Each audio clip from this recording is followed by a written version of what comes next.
Salut et bienvenue à toi. Nous sommes au 33e module de formation centré sur l'élevage des anotons. Ce module est intitulé Parasites et champignons dans l'élevage des anotons. Comment les éviter? Pourquoi ce sujet? Parce que depuis que nous élaborons les bacs, nous avons toujours été heurtés à ce problème d'acariens dans les bacs de production et nous n'avons pas su où cela provenait. Mais aujourd'hui, nous savons déjà désormais que cela ne vient pas nécessairement de nos intrants, mais plutôt des géniteurs. Donc, ces acariens-ci sont les puces des géniteurs. C'est pourquoi nous voulons vous apporter plus d'éclaircissements là-dessus. Regardez par exemple, dans ce cocon où nous avons fait le dépouillement, nous constatons que ces acariens ont attaqué le cocon. D'où nous avons trouvé l'utilité de mettre à votre disposition ce livre qui parle des méthodes de lutte contre les acariens et les champignons, qui sont des agents qui sont très néfastes pour la production de larves d'anotons. Alors, toi qui es éleveur ou producteur de larves d'anotons, tu devrais t'intéresser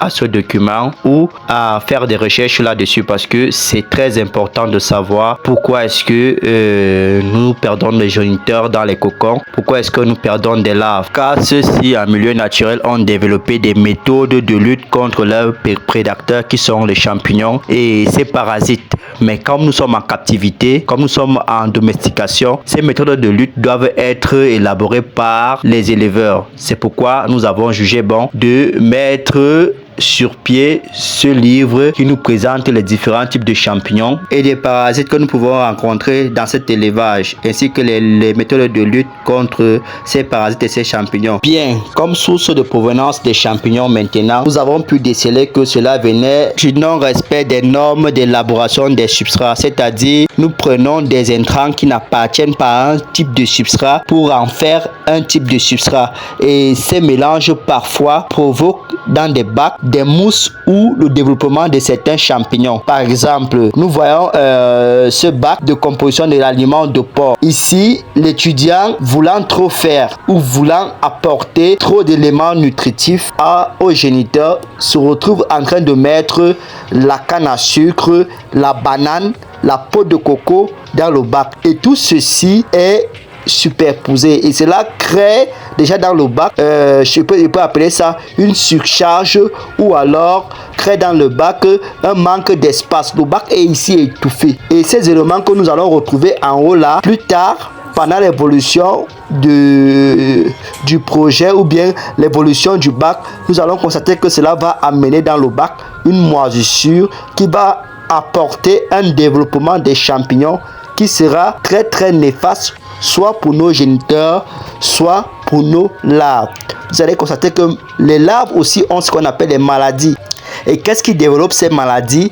Ce sont les intrants que nous élaborons sans respect de la norme. Nous avons fait des recherches, par exemple sur l'aliment de porc à 12% de protéines. Depuis belle lurette, nous savons que cet élément-là fonctionne avec la banane, l'aliment de porc et la peau de coco. Mais nous voyons certains éleveurs qui veulent en faire trop. Ils mettent la canne à sucre, ils mettent d'autres éléments.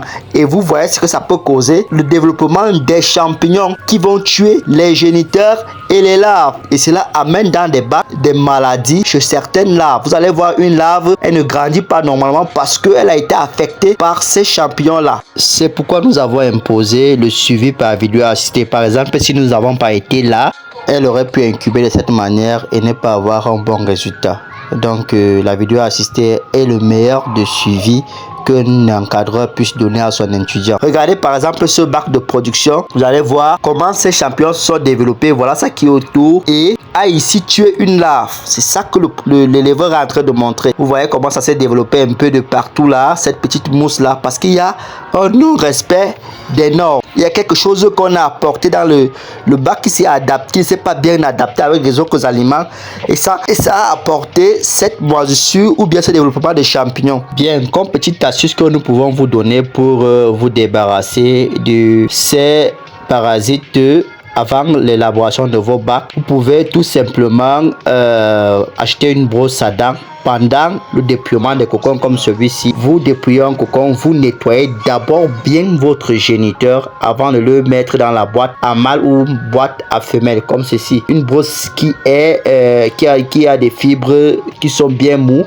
vous prenez le soin de bien frotter sur le ventre, sur le dos. Vous allez constater qu'il y a des petites punaises ou bien des petits insectes qui sont déposés dessus. Quand vous finissez cela, vous mettez donc dans vos gamelles. Surtout n'oubliez pas de vous abonner, liker la vidéo et partager. Merci, à la prochaine.